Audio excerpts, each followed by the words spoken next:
I am putting the light trigger on for the SOS system for the most part on the K9. So whenever it gets too hot, what it's going to do is the windows are going to roll down. There's a fan that's behind you, John, that's going to kick on, and then the light bar is going to do an SOS pattern, yes. and the horn is also going to do an SOS pattern. Custom SOS pattern. Custom.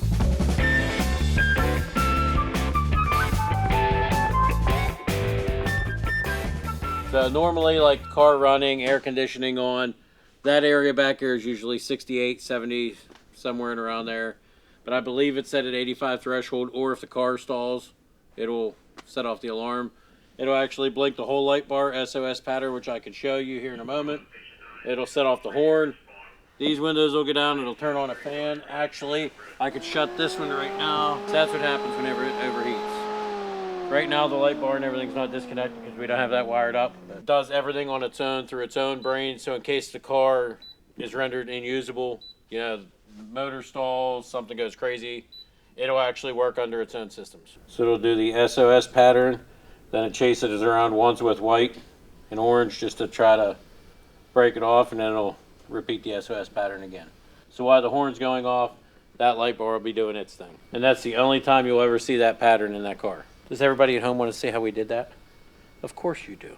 So of course there's our whole Code 3 light bar. I went into custom steps and I told it I needed 37 steps. And in every single step, I select what light I want on in that step. So I did all blue on one side, all red on the other. So step 1 is going to be a duration of 500 milliseconds, which is half a second. See, half a second, those will all blink. Step 2 is blank for 300 milliseconds. That way there, you're getting a flashing effect. If I had step 1 and then like step 3 without the blank in between, it would just stay steady on. So with having that blank step in between each, that's what gives you your flashing. So of course you have step 3, step 4 is off, step 5 is on. So that gives you your first one for S. Then a 750 millisecond pause. So then there's your longer pulse, your 3 longer pulses for O, and then another 750 millisecond pause, and then there's your S again. Then we have a 1000 millisecond pause, and each one of these steps, if you notice, I did kind of a chasing pattern.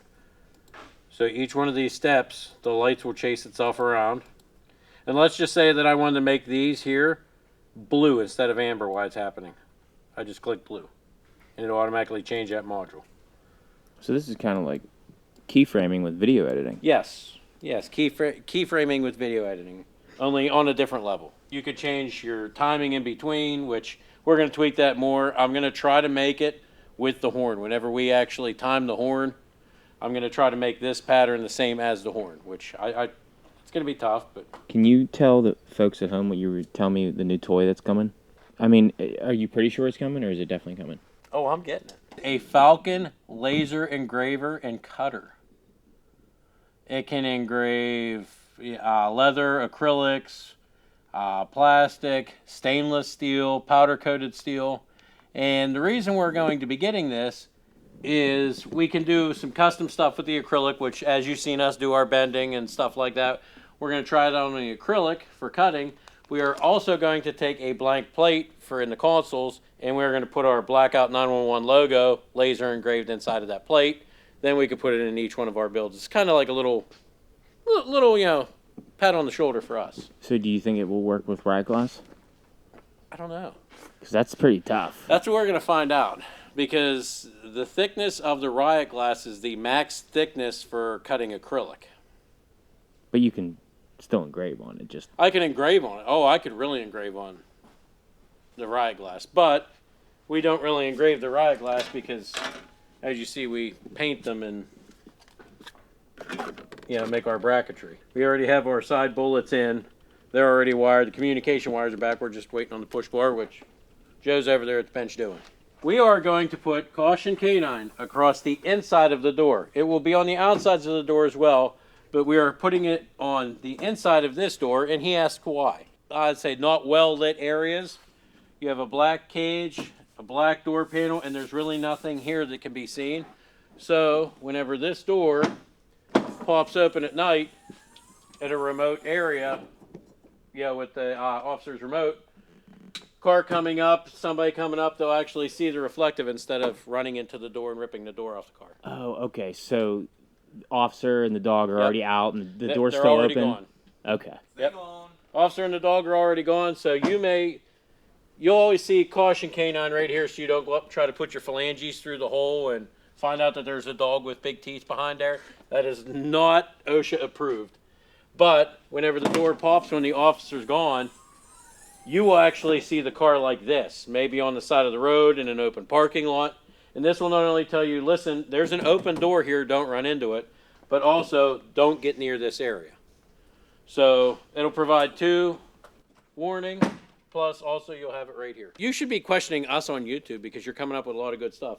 He asked why we don't put a little flashy light here, something going on here that whenever the door's open, as you've seen on some of our builds, we have a little flashy light. Main reason behind that, dogs like to chew. So if we have a light right here, he could chew on it, plus that's something else within the workings, because inside of this door, the normal door handle, which you would usually see right here, as you see, is no longer there. There is no speaker in this car. But inside of this car, the cable for the door handle has been relocated down to this area. And inside of this area is actually a large electronic solenoid that pulls on the cable whenever we hit it. That's that large clunk that you heard whenever the door's open. That's actually yanking that cord down and opening this door. So we would actually have more going on back and behind here, possibly getting tangled in the door opener, but mostly just to keep it out of the way of the dog. Because as you see, everything back here is metal except for the rubber floor, even his dog bowl. The rubber seal of the door. He cannot get to any part of the door. Right in here's where the speaker hub, because you can't take that off of the car.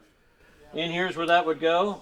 And down below here is all tied in, so he cannot get to that seal even to chew the rubber. I've had vehicles where they've loved to chew on things. The dog bowls, we had one dog bowl was actually chewed, which I don't want to get bit by that dog if it mangled up a dog bowl. Oh, look, the house scissors. You guys have house scissors. Yes, we have. Dude, we have tons of these. I think there's still a pair here. So those are the white ones? Yes. Italian Joe's.